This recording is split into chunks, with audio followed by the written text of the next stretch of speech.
A couple of days ago, I was doing research for a deep dive video I'm working on about the Watchtower operations in Russia. And as I was creating a timeline, I'm always asking myself why this happened. What was the cause of this? What's the underlying issue? And something emerged that I found a little bit curious, a little bit of spoilers for that video, but the Russian government had been receiving complaints about the Jehovah's Witnesses being a cult for 20 years before they actually officially decided to ban them. And part of their complaint was how they would have a negative effect on children, how they wouldn't have or allow their people to have religious freedom, and how they would target minors in order to get them to be part of their group. So a lot of the major issues that people have with the Jehovah's Witnesses is what the Russian government was talking about. It wasn't just simply bullying them. So then I thought, well, why 2017? Something must have happened where they finally could say, look, people, this is what we're talking about. This is what the Jehovah's Witnesses do. And then I remembered one of the most infamous videos Watchtower has ever produced. Dare I say it is the most well-known Watchtower production ever.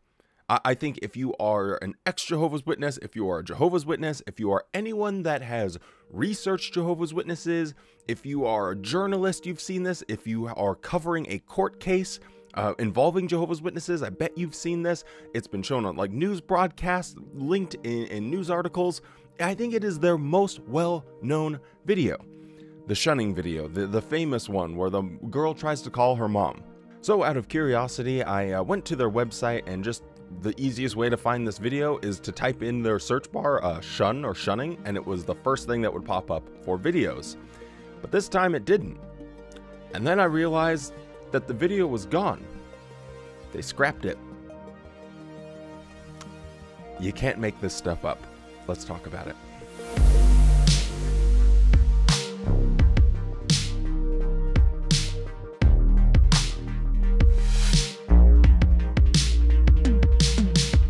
Now, just so we know exactly what we're talking about, or if for some odd, bizarre reason you don't know what the heck I'm talking about, let's look at a couple of highlights from this video and one other that is still curiously on their website, just so we know exactly what it is that they are deleting. It feels so good to be with my family and friends.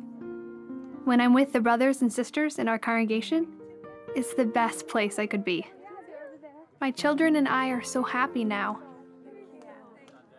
But it hasn't always been this way.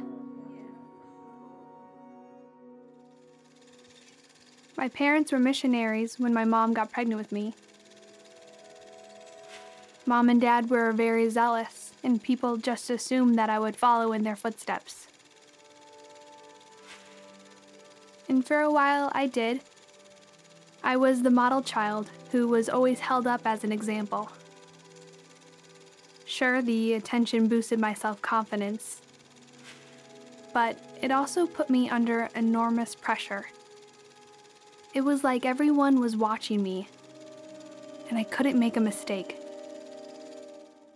I've said this before and I'll say it again. This video feels like it was made by apostates trying to demonstrate to the public what it's like growing up as a Jehovah's Witness, and this feeling you have that everyone's always watching you and you can't make a mistake because it's a life or death situation.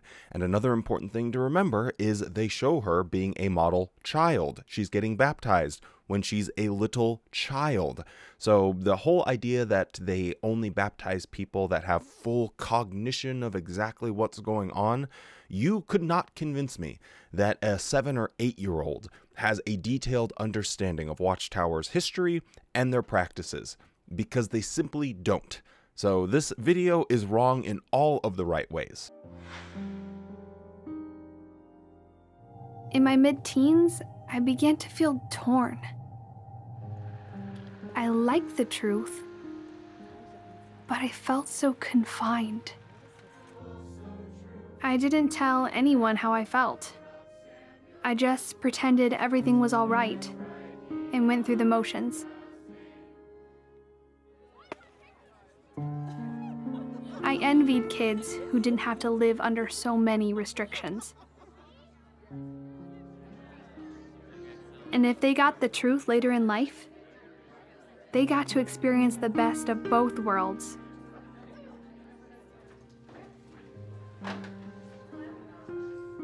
I thought maybe things would improve after I graduated high school.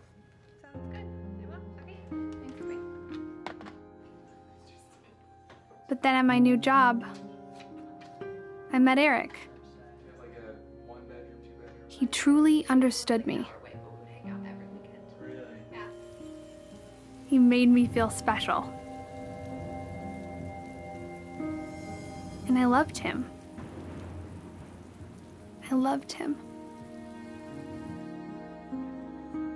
In many ways, I felt free.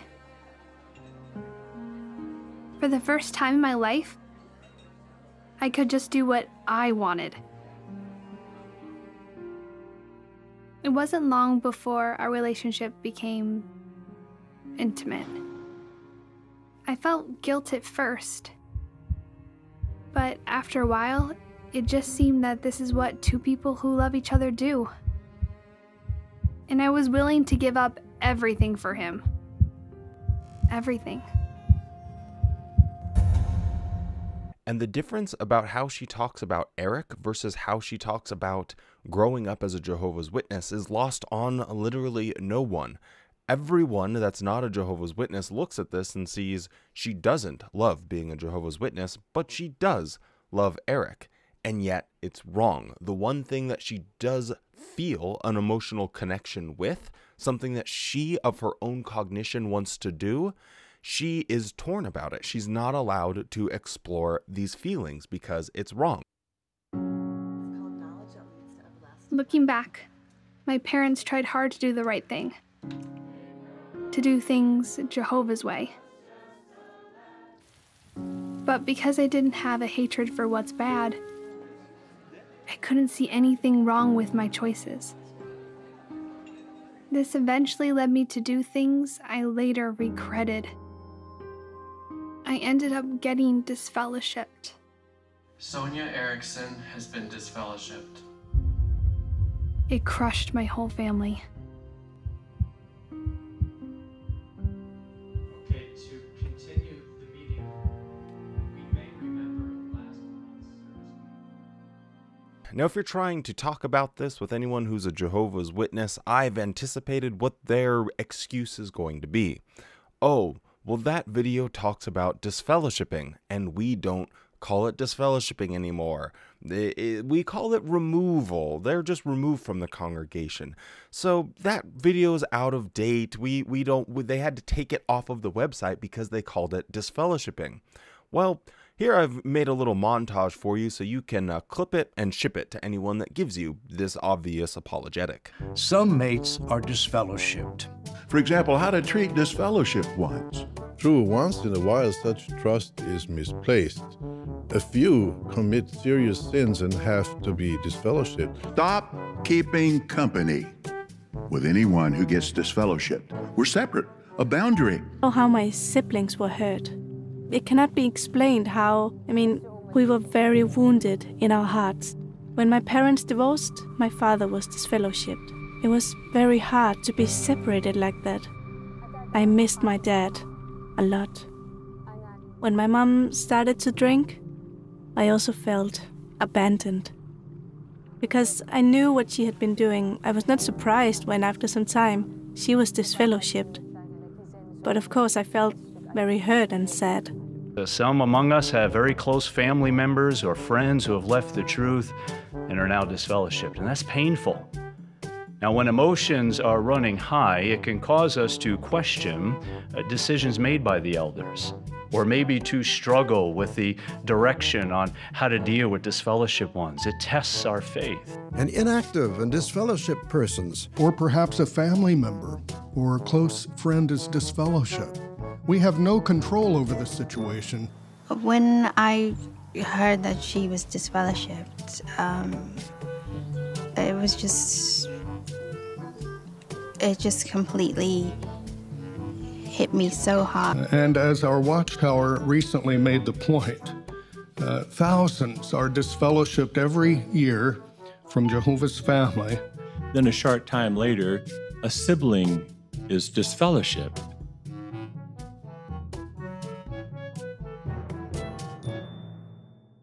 So if someone wants to make this excuse for Watchtower, you can just show them that. These are all currently available on their website.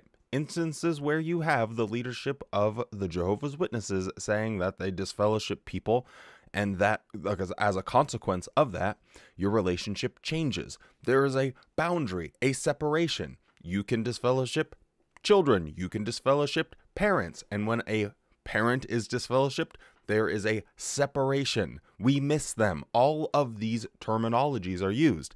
And if their goal was to erase this from their website, I'm telling you right now, it would take anyone that has 14 active brain cells about 4 hours to go through Watchtower's videos, and it's all searchable in their data.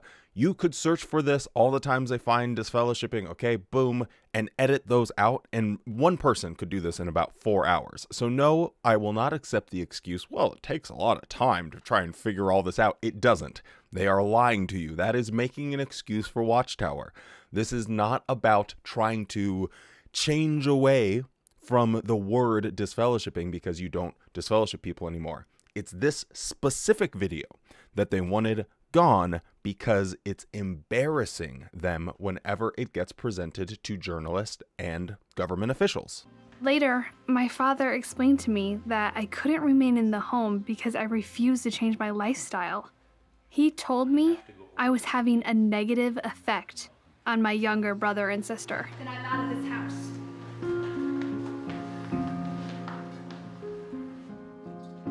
I was determined to do what I wanted. When I left home that day, all I could think about was Eric. I didn't even care that my parents' hearts were breaking.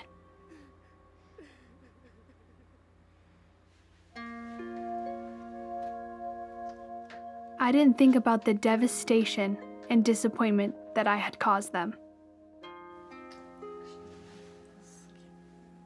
I blamed my parents for my situation. I even blamed Jehovah. My family missed me so much, even after all I had done. What helped them to remain loyal to Jehovah for the many years I was disfellowshipped?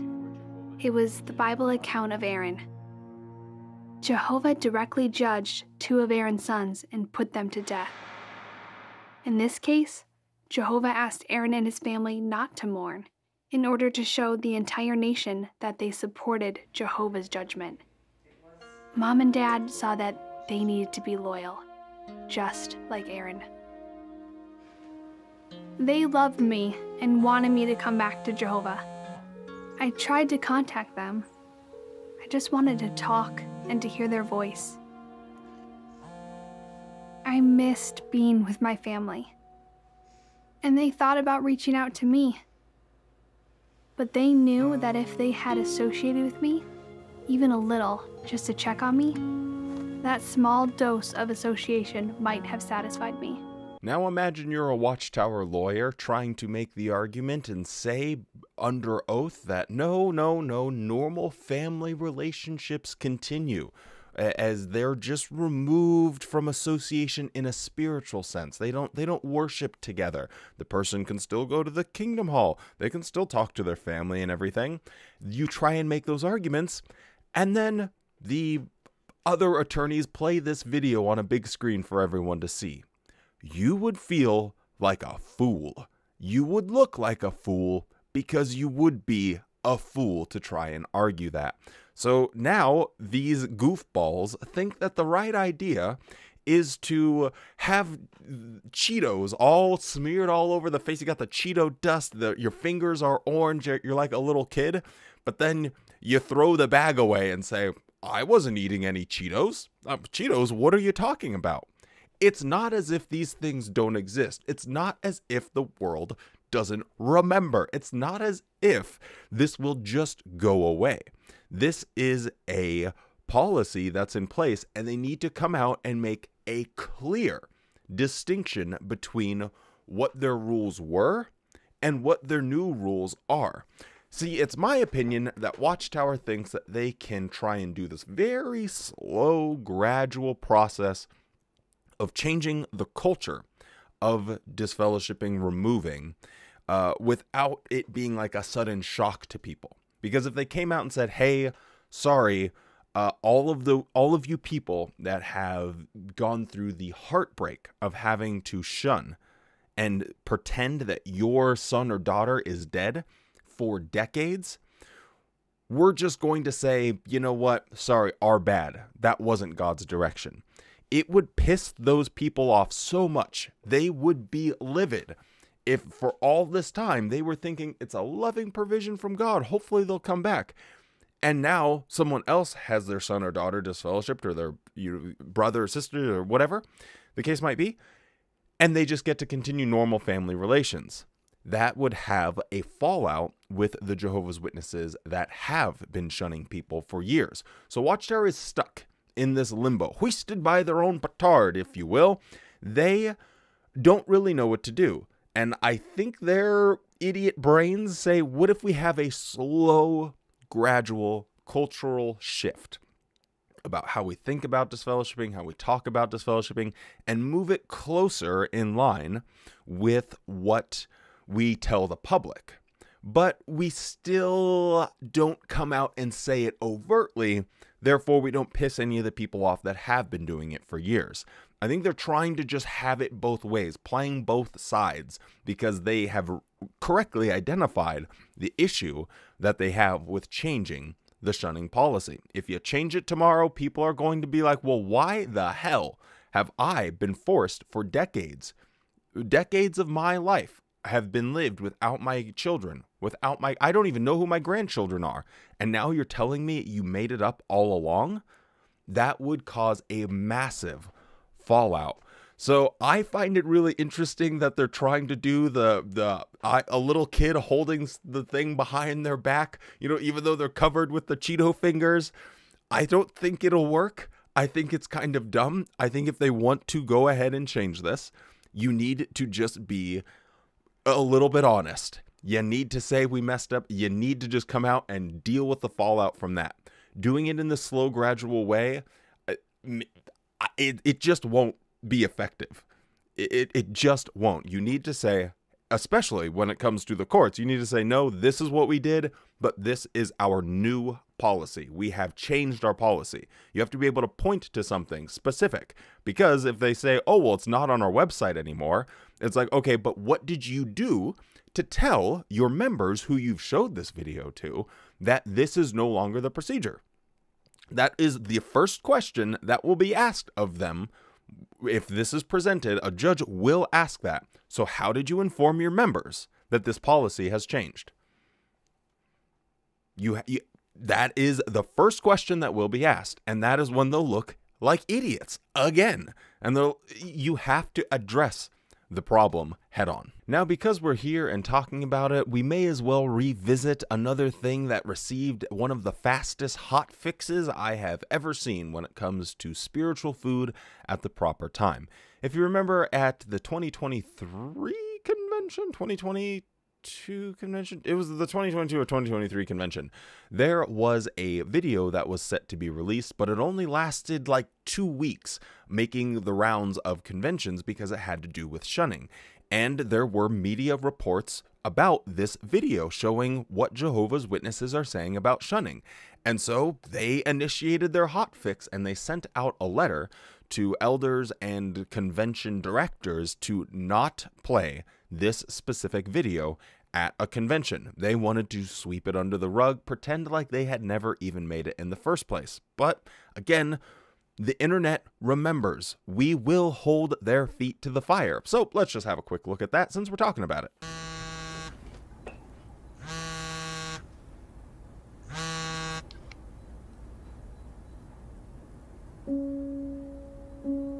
Mom's disfellowshipping still feels so raw. Elsa, please speak up. I miss you so much. I just want to hear your voice. It's such a struggle. I miss her.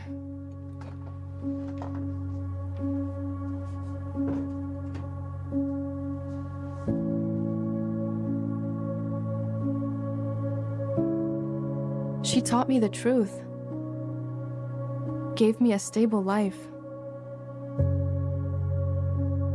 She was my closest friend. Now, it's worth mentioning here that, yes, these are dramatizations, they're not real stories, but they very well could be. This is an accurate depiction of the reality of having a family member removed or disfellowshipped from the Jehovah's Witness religion. As they make so very clear, there is a separation, a boundary. There is a change in how they are treated.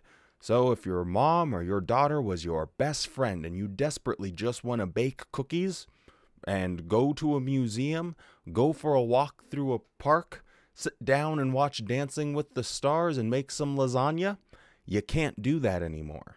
It's not about the spiritual association when someone is removed from the Jehovah's Witness organization. You can't even watch a TV show while you're making lasagna. What's the harm in just calling once in a while? To chat. Maybe I can even help her to come back to Jehovah. Abel was essentially a spiritual orphan, but regardless of what his parents chose, he listened to Jehovah and patiently waited on him to fulfill his promises. I never thought of it that way. What has Jehovah promised me if I patiently wait?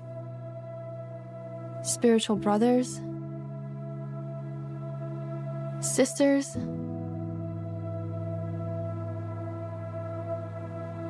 And mothers.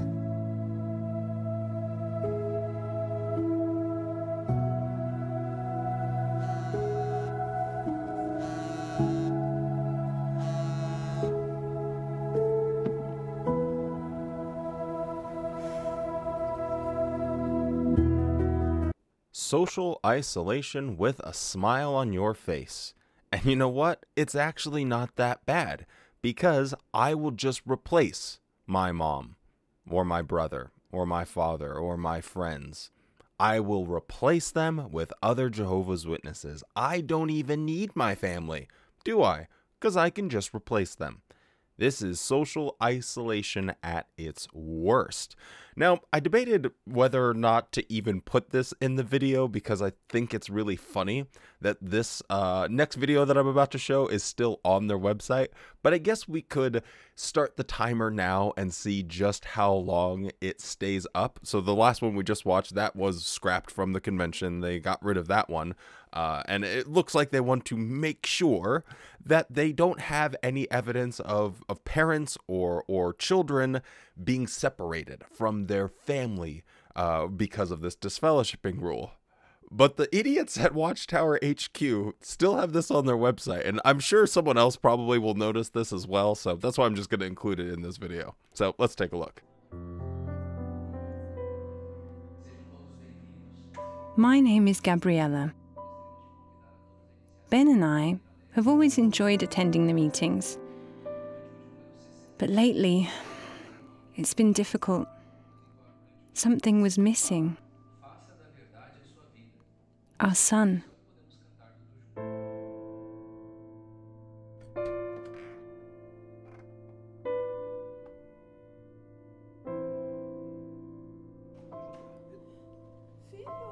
It was like watching a movie of someone else's family.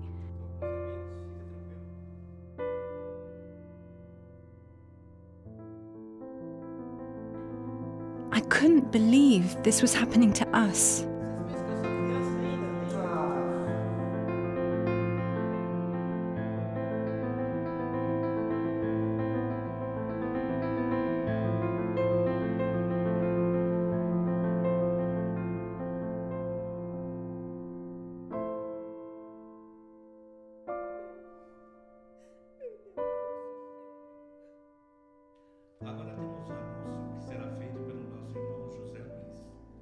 Our son Levi was no longer one of Jehovah's Witnesses.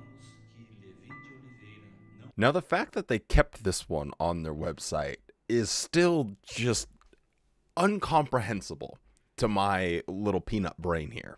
Because if I'm Watchtower, or if I'm offering Watchtower free advice, I would highly recommend not doing that. I would highly recommend that they revert back to allowing people to disassociate themselves from being a Jehovah's Witness and not face the consequences of shunning.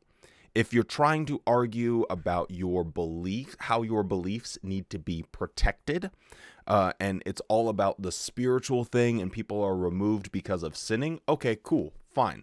People that want to sin, they want, whatever that may entail, you could argue that from a religious freedom standpoint, right? Now, someone that simply chooses to not want to be a Jehovah's Witness anymore, they want to disassociate themselves from the organization. Not because they want to break any rules or not because of anything. It's a thought crime, essentially. They do not want to be a Jehovah's Witness anymore. They don't have any options or any recourse. For me, this is worse. If this kid is going to the meetings, he's not about it. He wants to obviously do other things with his time in life. He doesn't want to do the Jehovah's Witness anything.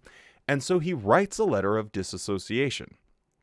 This should be the first thing that Watchtower removed, because allowing people the option to exercise their own religious freedom is quintessential and not looking like a cult from a public relations perspective.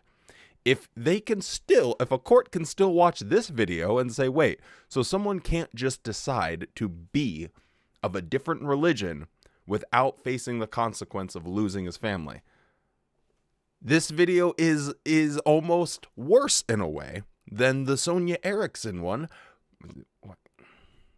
This video is almost worse than the other one because at least they could point to her breaking a rule.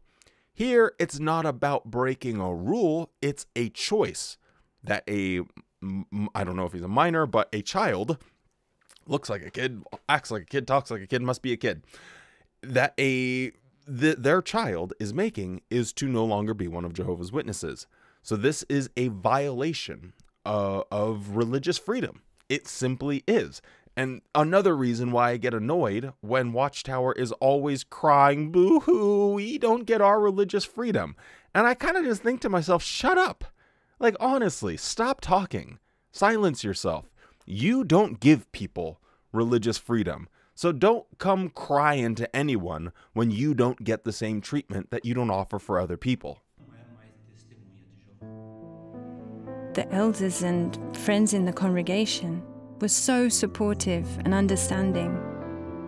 Many of them watched Levi grow up, give his first talk, get baptized.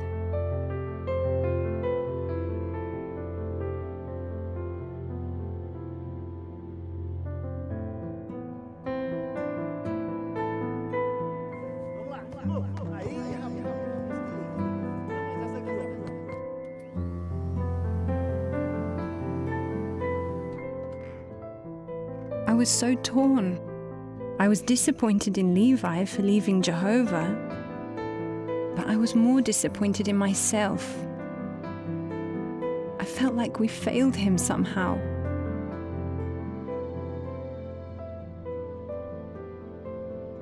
I kept wondering how he was doing.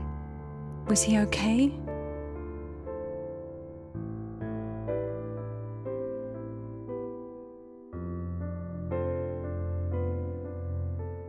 Then, as hard as the past few weeks had been, it just got harder.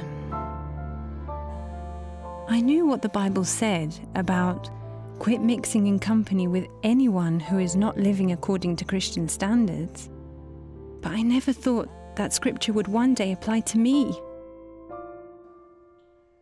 Later that evening, a brother was talking about the example of Korah's sons.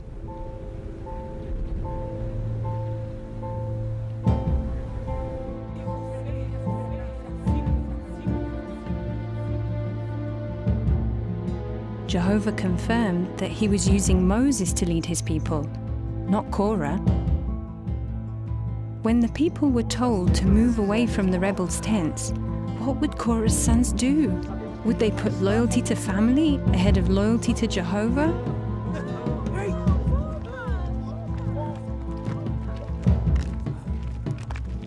The Bible tells us that his sons remained loyal to Jehovah and were blessed for it. That night, after the meeting, I told Ben about the text I received from Levi. I told him everything. How I miss Levi so much, but that I also wanted to be loyal to Jehovah, like Korah's sons. Ben admitted that he too had been struggling with feelings like mine. But then, he said something that I hadn't thought of. If we were to stand between Levi and the discipline he needs, we would in effect be blocking an expression of Jehovah's love from reaching him. In fact, it's our very loyalty to Jehovah that could save his life. We agreed to continue to put our trust in Jehovah and stay loyal to him. So again, why delete the other video, but not this one? This one is just as bad, if not worse. But the other video, I think, gets a little bit more attention, or has historically gotten more attention. More people have talked about it, and this one hasn't. So is this purely, I guess we'll just go into Wally's speculation corner, this, in my opinion, is purely motivated by them having experienced how foolish they look when they are in some type of public forum and this video gets brought up, because it's the first one everyone thinks about. So they just pulled the trigger to delete this.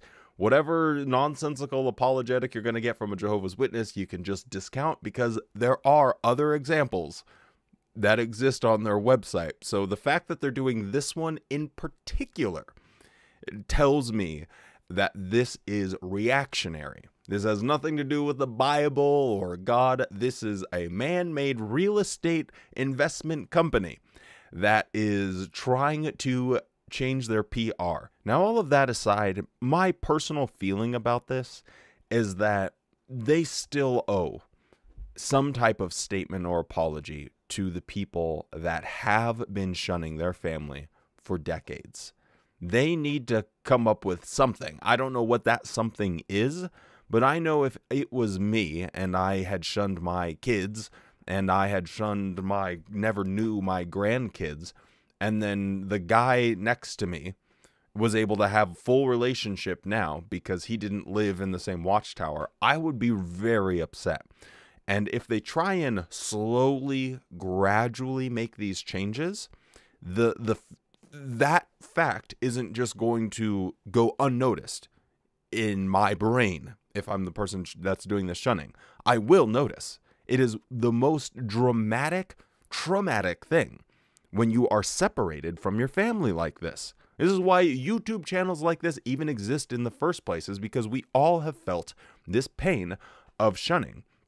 And for them to not even acknowledge any of the harm that they have caused with their policies as they try and slowly navigate the waters of changing it, I think is really slimy.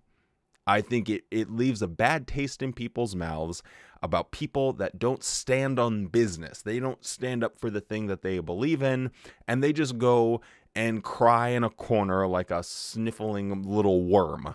And so watch out, if you want to continue to be these sniffly little whiny, we're going to sue the Russian government because they don't give us our religious freedom, whiny little worms, I guess, cool, go ahead and do that. But just know that your people are going to start noticing this. And they're going to start thinking, wait, are these just some dudes that are ruining my life? Why am I allowing this to happen to me? It truly blows my brain out my butt, thinking how someone could be a Jehovah's Witness in 2024. Just thinking about them deleting this shunning video might send me out the door. Because stand for something. Believe in something. You claim to be the gosh darn spokesperson for God, the one chosen organization that's going to lead his people through Armageddon on into the paradise, baby. And yet, it appears from all this evidence that the leadership doesn't even believe in any of it. Because if they did believe it, they would stand up and say something about it. If they truly felt that this was real, if this was the truth, if this God was using them as his organization, you cannot just, hey, let's just delete these embarrassing videos and hope no one notices. That is a weaselly move, and it doesn't indicate to me that this is someone that truly believes that they are being led by God. Because that person would stand up for it. That person would puff their chest out. They would say what they believe. They would mean what they say. They would have that command, that charisma.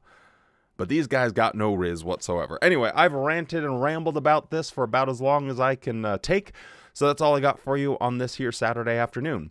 With all of that being said, I'm going to get back to working on the Russia video. So in the meantime, stay safe, be kind, and don't forget to show yourself the same kindness that you show to others. And yeah, shunning, it super sucks, but it doesn't mean you can't have a good ass day.